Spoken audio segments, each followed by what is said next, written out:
Bonjour à toutes et à tous, j'espère que vous allez toujours bien. En cette fin de deuxième semaine de confinement, nous allons corriger l'exercice 199 avec cette vidéo.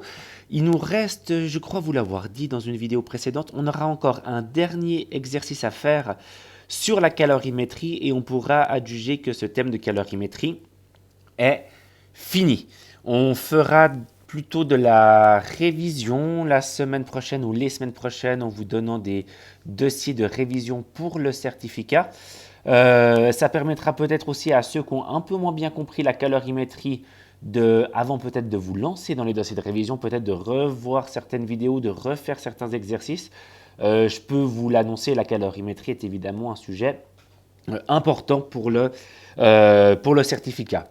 Donc, s'il y a certaines choses que vous avez moins bien compris en calorimétrie, essayez de refaire certains exercices chez vous avant de vous lancer dans toutes ces révisions. Voilà, alors on va démarrer cet exercice 199. Donc, on a de l'acétone à 16 degrés et on va le chauffer pendant un certain temps, 37 minutes et 36 secondes, à l'aide d'un thermoplongeur. Et à la fin, on a plus 500 grammes d'acétone, on n'en a plus que 152. Alors pourquoi? Bah évidemment parce qu'une partie de l'acétone s'est évaporée. Donc comme souvent, je vais démarrer cette vidéo en faisant un petit graphique pour un petit peu avoir les idées claires sur ce qui se passe avec notre produit. Donc, je vais juste nommer les axes, toujours la même chose, hein, la température en ordonnée et la quantité d'énergie en abscisse. Voilà. On va prendre de l'acétone. Alors, démarrons ici, on va mettre à 16 degrés. Je vais vite regarder dans les tables parce que je ne connais pas par cœur la température à laquelle l'acétone s'évapore. On voit que c'est à 56 degrés. Donc on est ici à 16. Donc la première, disons, quand l'acétone reçoit de l'énergie, la première conséquence que cette énergie va avoir sur l'acétone, c'est de lui faire augmenter sa température jusqu'à, alors on va placer évidemment arbitrairement tout ça, on place au bol, hein, on va mettre juste le 56 au-dessus du 16, et on a notre plateau qui correspond au fait qu'il n'y a plus de variation de température. Pourquoi? Parce que l'acétone est en train de changer entre sa phase liquide à sa phase gazeuse. Il y a un changement de phase, ou un changement d'état, pardon. Changement d'état de l'état gazeux à l'état, de l'état liquide à l'état gazeux. Et là, bim, on s'arrête. Ici, on va mettre, c'est la fin de l'expérience. Après, bah, on a utilisé combien de temps notre thermoplongeur?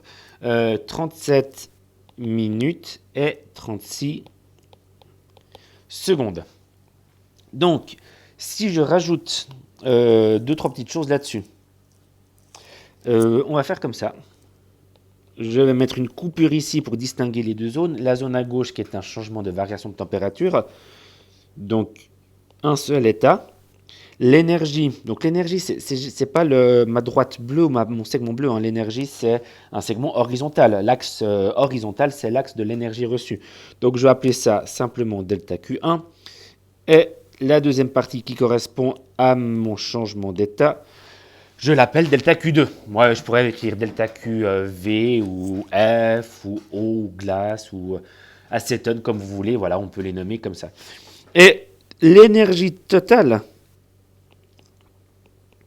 bah, ce delta Q total, tot. Alors, on peut le calculer parce que vous vous rappelez que on vous parle de puissance dans l'énoncé. Bah, la puissance, c'est une quantité d'énergie par le temps. Donc, si on fait un petit renversement de formule, la quantité d'énergie, ça va être la puissance fois le temps. Donc, puissance fois, alors on devrait écrire delta T pour être très précis mathématiquement. On va juste écrire T.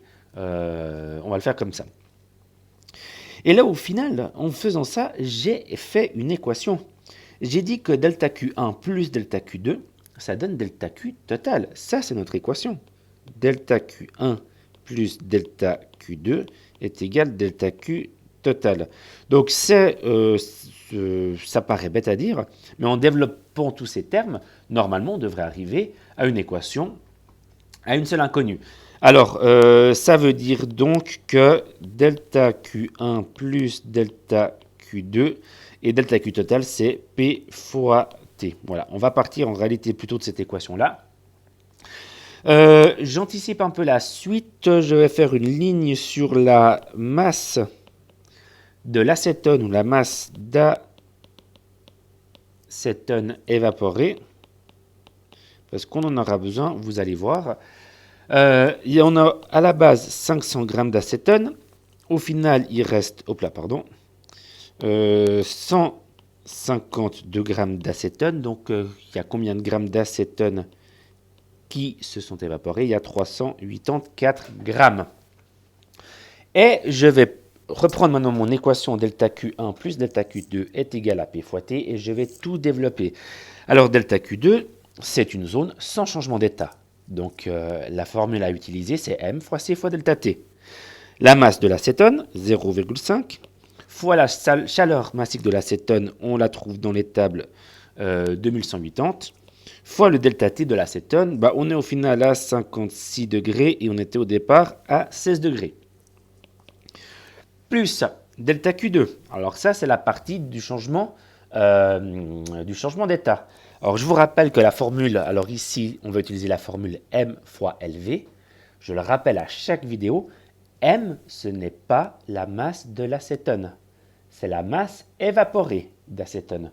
C'est une nuance extrêmement importante. Sinon, tout est faux. Si vous mettez un 0,5 maintenant, c'est faux. Ce n'est pas un 0,5, c'est un 0,348. Ça, c'est la masse d'acétone évaporée fois LV. Vous comprenez bien d'ailleurs, la question c'est qu'on va devoir trouver la chaleur latente. La question A, c'est pas simplement d'aller dans les tables et de noter la réponse des tables. On aurait pu imaginer que c'est un travail pratique où le but c'est de se mettre à la place de la personne qui a rempli la table que vous avez et c'est à vous de découvrir expérimentalement la chaleur latente de vaporisation de l'acétone. Donc voilà une méthode qui aurait pu être faite. Et tout ça, c'est égal à P fois T. Donc P, c'est la puissance, 100. Et puis le temps en secondes. Alors c'est 37 minutes. Donc ça fait 37 fois 60. Donc ça, c'est le nombre de minutes en secondes, plus les 36. Voilà, si je développe, si je calcule ce que je peux calculer, j'ai déjà un gros bloc au début de ma ligne, 0,5 fois 2180 fois delta T, ça fait 43 600 plus 0,348 LV, et tout ça c'est égal, alors je mets un petit espace, peut-être vous l'avez remarqué, je mets le égal un peu à droite, vous verrez pourquoi à la fin, ça sera pour faire la question B. Et ce 100 fois, etc., ça donne 2,256 fois 10 puissance 5, voilà.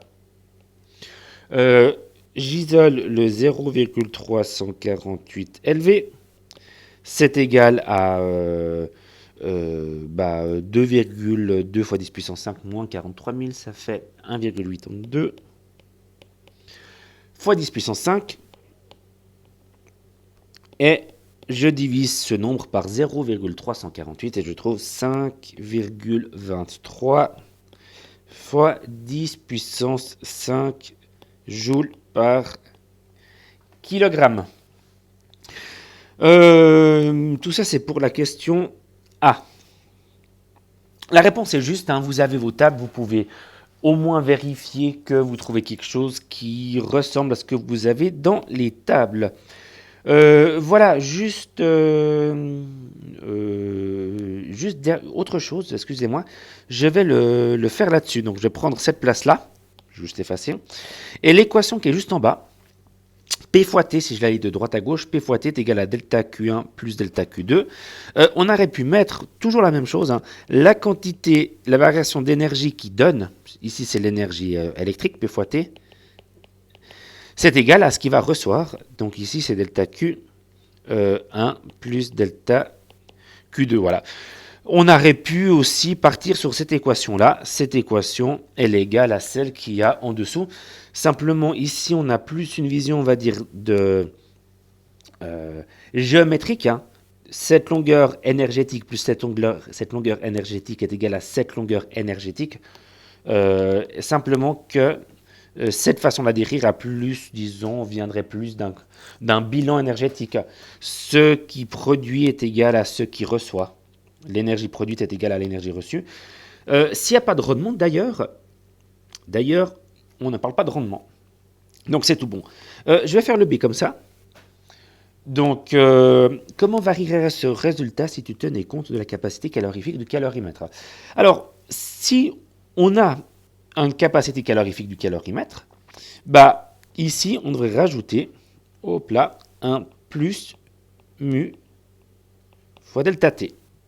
Donc ici, il y aurait un plus mu fois delta T. Si on veut isoler cette chose-là, bah, on aurait dû passer le plus mu fois delta T à droite, donc ça aurait donné un moins mu fois delta T. Donc évidemment, cette valeur-là, on lui soustrait quelque chose. Ensuite, on divise par ce nombre. Donc on aurait ici un nombre qui sera évidemment plus bas. Voilà, on va noter ça. Donc l'explication est faite en rajoutant, on va dire, ces petits ajouts verts. Et on va quand même marquer le B à quelque part. Tout simplement, LV aurait été plus bas. Voilà. Et est-ce que j'ai quelque chose à rajouter là-dessus? Je ne crois pas. J'espère que c'était clair. Voilà, je réponds encore bien volontiers à toutes les questions s'il y en a. Merci, bon après-midi, bonne journée, au revoir.